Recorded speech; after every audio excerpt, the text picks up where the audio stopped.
Hello good evening, my name is doctor Surabhi. मैं Felix hospital में resident officer हूँ और आज हम लोग डिस्कस करने जा रहे हैं रिगार्डिंग द लेबर। तो लेबर एक बहुत इम्पॉर्टेंट इशू है। उसमें हमने ये जानना है कि आखिर हम लोग कब लेबर में प्रोग्रेस करते हैं, यूजुअली क्या प्रिकॉशंस लेने चाहिए, वाटर ब्रेकडाउन होने के बाद क्या करना चाहिए। तो हमारे साथ हैं senior consultant gynaecologist doctor Charu Yadav. She is going hello ma'am, she is going to give us the details कि लेबर के वक्त हमें क्या करना सबसे ज़्यादा ज़रूरी है, how to mentally and physically prepare our selves.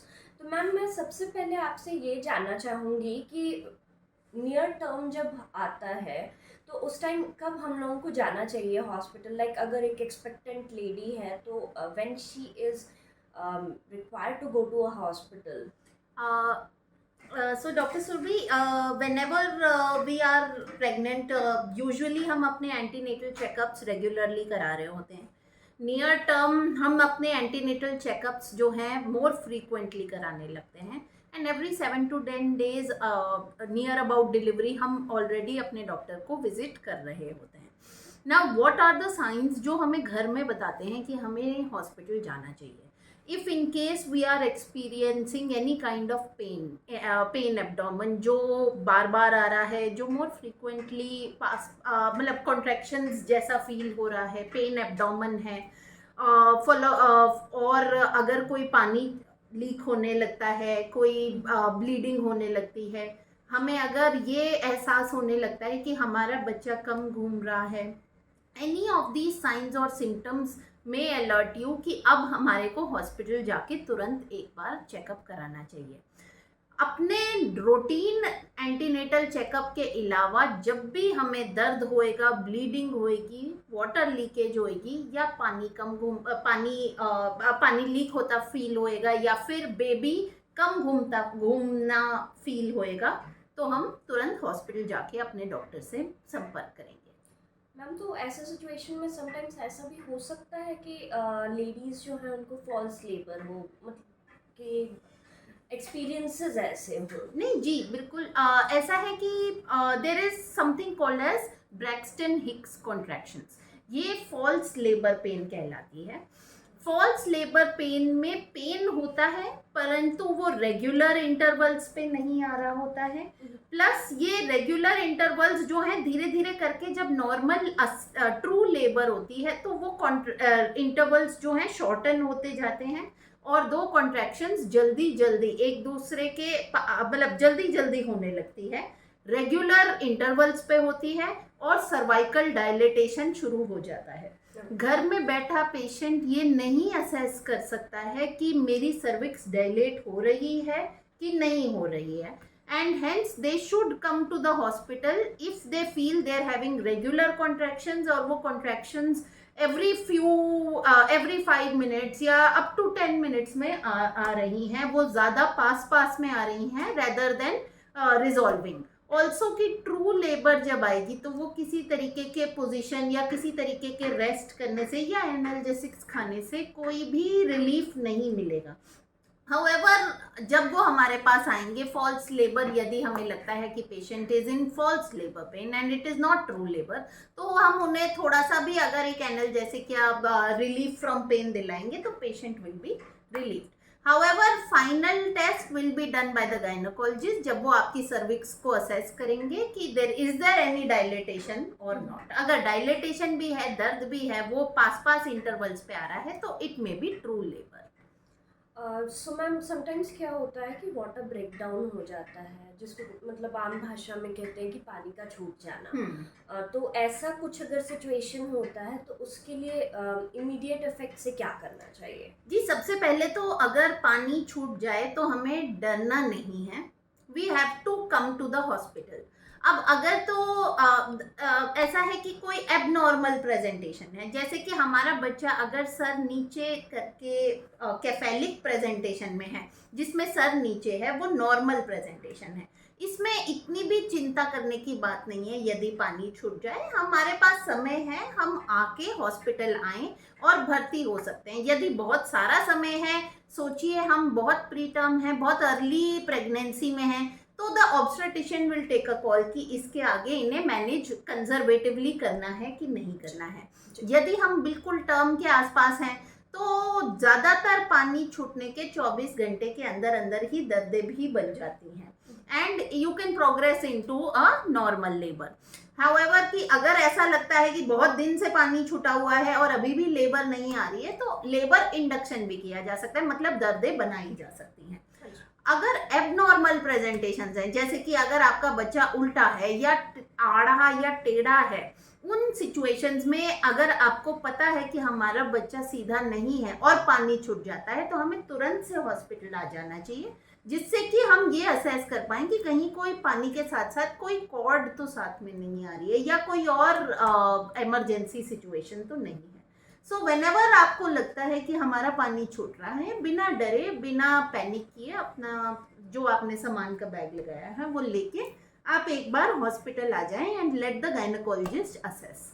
Ma'am usually predict कर नहीं सकते हैं कि क्या नॉर्मल डिलीवरी होगी या सिजेरियन, बट अगर टिप्स एंड ट्रिक्स की बात करें तो what will be the tips and tricks के एक नॉर्मल डिलीवरी के लिए हम लोग ट्राई कर पाए? देखिए ऐसा है कि वी शुड ऑलवेज ट्राई कि हम एक नॉर्मल डिलीवरी अगर यदि हो सके तो उसका नाम ही नॉर्मल डिलीवरी है, क्योंकि वह नॉर्मली देखी जाती है और ये हमारी बॉडी के लिए सबसे हेल्दी डिलीवरी है। इसके लिए सबसे पहले तो हमें रेगुलर एक्सरसाइज करनी चाहिए। रेगुलर एक्सरसाइज मतलब there should be at least some walking in your daily schedule. आप प्रेगनेंसी एक बीमारी नहीं है, प्रेगनेंसी एक फिजियोलॉजिकल कंडीशन है जो हर माँ इसको we will go through this in our life. तो हमें अपनी नॉर्मल एक्टिविटीज रेगुलर जैसे हम पहले करते थे वैसे मेंटेन करनी चाहिए। रेगुलर एक्सरसाइज करने से हमारी body will be in the same मतलब एजिलिटी इतनी है कि वो डिलीवरी करा सकेगी। धीरे धीरे करके हेड भी नीचे आके फिक्स होने लगता है।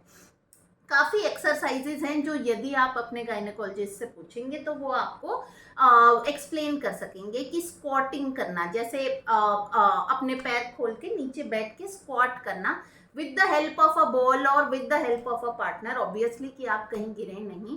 स्क्वाट करने से पेल्विक फ्लोर की मसल्स जो है रिलैक्स हो जाती हैं। काफ़ी तरीके के योगा आसन और योगा के एक्सरसाइजेज होते हैं जो आप कर सकते हैं, जैसे कि बटरफ्लाई पोजीशन में बैठना। इससे भी हमारी पेल्विक फ्लोर की मसल्स रिलैक्स होती हैं एंड नॉर्मल डिलीवरी में एड होती है। People who are regularly exercising, who are physically active are more likely to undergo a normal delivery unless and until कि आपके डॉक्टर ने आपको ये सब करने से मना किया हुआ है या फिर आपको स्पेशल बेड रेस्ट या स्पेशल प्रिकॉशंस लेने के लिए कहा है। Everybody can be Fairlie active in pregnancy और उससे हमारी नॉर्मल डिलीवरी के चांस काफ़ी बढ़ जाते हैं। Thank you so much ma'am. एक टर्म आता है आजकल वाइडली यूज्ड कि पेनलेस डिलीवरीज, तो what is that?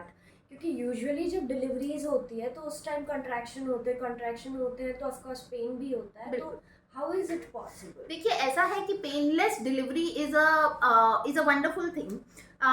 Epidural anaesthesia कहलाया जाता है, जहां हमारी कमर में एक सुई दी जाती है, उसके थ्रू एक ड्रग हमारे को दी जाती है, जिसकी वजह से हमारे जो ये लेबर कॉन्ट्रैक्शंस और लेबर पेन है ये काफ़ी हद तक कम हो जाते हैं। एंड जो लेडीज़ जिनकी पेन थ्रेशोल्ड कम है और शायद नॉर्मल डिलीवरी के दौरान, मतलब जब डिलीवरी होने लगती है और दर्दें आने लगती हैं, उसके दौरान हम एक सिजेरियन इसलिए मांग लेते हैं कि हमें दर्द सहन नहीं हो रहा है, उन लोग के लिए अगर वो एपिड्यूरल एनेस्थीसिया को ऑप्ट करते हैं तो ये process much less painful and easier हो जाता है एंड इट अननेसेसरी सिजेरियन जो सिर्फ दर्द के डर से हो रहे हैं वो होने कम हो जाते हैं। एपिड्यूरल एनेस्थीसिया बहुत ही सेफ है, उसके लिए पेशेंट ऑब्वियसली हॉस्पिटल में मॉनिटर हो रहे होते हैं। रेगुलर फीटल मॉनिटरिंग से फीटस को भी कोई असर नहीं होता है एंड सिर्फ एक शायद अगर सेटबैक है वो ये कि लेबर थोड़ी स्लोअर हो जाती है and more chances of instrumental delivery हो जाते हैं, जैसे कि वैक्यूम लगाना पड़ सकता है। हाउएवर यदि हम ये सोचें कि क्या पेनलेस डिलीवरी लेनी चाहिए कि नहीं, it is a wonderful option that helps you make labor so much more easier, take labor so much more easily.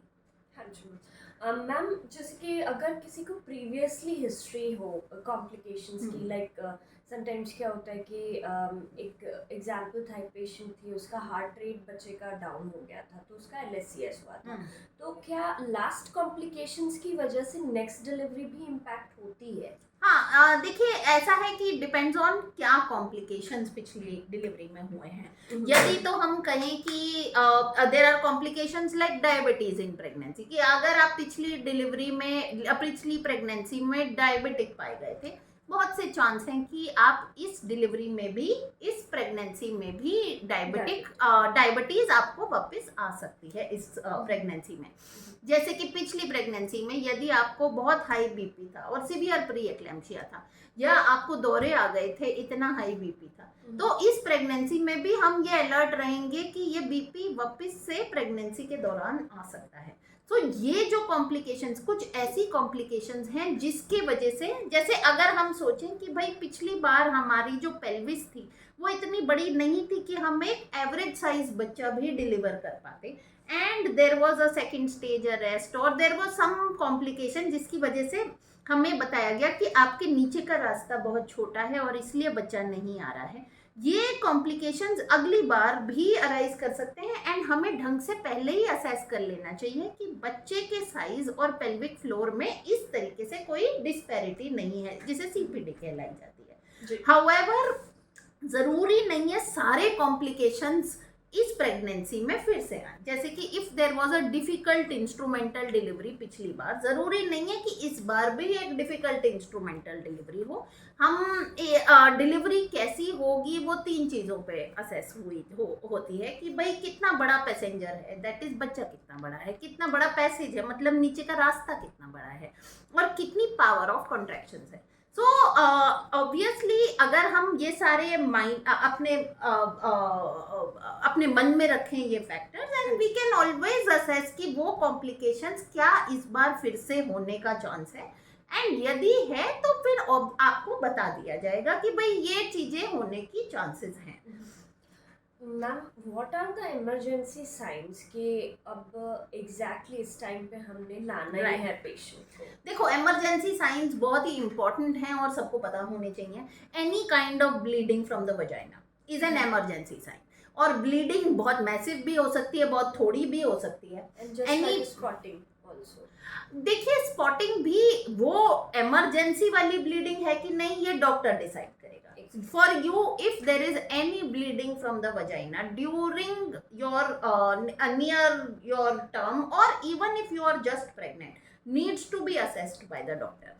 यदि आपका बच्चा नहीं घूमता पता चल रहा है, यदि आपको कोई फीटल मूवमेंट नहीं हो रही है, या फिर बहुत कम फील हो रही है as compared to before, then also you need to visit your doctor because there may be some problem, there may fetus, जो बच्चा है वो पेट में तकलीफ में हो सकता है और इसीलिए घूमना कम पता चल रहा है।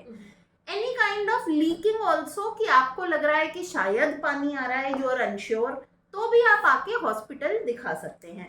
अगर आप ऑलरेडी बीपी के पेशेंट हैं, आपको पता है आपका बीपी थोड़ा हायर लेवल साइड पे चल रहा है इस प्रेगनेंसी में, ऐसे में यदि आपको सर दर्द हो रहा है, आपको धुंधला दिखाई दे रहा है, आपको नौजिया हो रहा है, आपको यहाँ पेट में बहुत ऊपर की राइट साइड में दर्द हो रहा है, ऐसे में आप तुरंत हॉस्पिटल जाएंगे। यदि आपको बहुत तेज की सर दुख रहा है, आप अपना बीपी नापें, यदि बीपी बहुत हाई है तो तुरंत हॉस्पिटल जाना है। ये कुछ वार्निंग इमरजेंसी साइंस हैं जो हमें बिल्कुल भी इग्नोर नहीं करने चाहिए।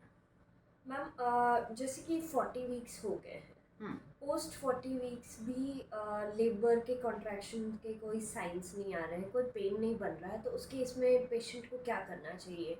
देखिए ऐसा है कि usually labour we can easily wait कि जब तक 40 वीक्स हो जाते हैं। काफ़ी केसेस में अगर 40 वीक्स पे कॉन्ट्रैक्शंस नहीं आए हैं तो पेशेंट हमारे पास आते हैं, हम उन्हें असेस करते हैं, एक स्वीप स्ट्रेच करके हम एक सर्विक्स को थोड़ा स्टिमुलेट करते हैं कि लेबर जल्द ही आ जाए। We can also easily wait till 41 weeks if everything else is good. मतलब हम एक हफ्ता एक्स्ट्रा भी वेट कर सकते हैं यदि और सब कुछ अच्छा है, जैसे कि पानी हमारी मात्रा अच्छी है, बच्चा अच्छा है, बच्चे का घूमना अच्छा है, उसकी धड़कन का टेस्ट जिसे एनएसटी कहते हैं ये बढ़िया है, बच्चा तो वी कैन, हम एक हफ्ता वेट भी कर सकते हैं। पर ये डिसीजन आपके और आपके डॉक्टर साथ मिलके लेते हैं कि हम क्या एक हफ्ता वेट करना चाहते हैं कि नहीं। यदि हम नहीं वेट करना चाहते हैं तो हम दर्दों की दवाई देके लेबर इंड्यूस कर देते हैं और लेबर आ जाती है इन दवाइयों से। फिर उसके बाद वंस लेबर हैज कम तो वो प्रोग्रेस नॉर्मली हो जाती है। हाँ जी। Thank you so much ma'am कि आपने इतनी सारी इन्फॉर्मेशन हमें No. दी। एंड अगर कोई भी क्वेरीज हो या फिर इंक्वायरीज हो तो please do write in the comment section below, और प्लीज़ सब्सक्राइब कीजिए हमारे चैनल को so that you can get more information. और अगर कोई भी गायनेकोलॉजिकल रिलेटेड इश्यूज हो, प्रॉब्लम हो, तो we have prominent doctor, and Dr. Charo is a very experienced one, so please do contact us. Please contact Felix. Thank you so much. Thank you.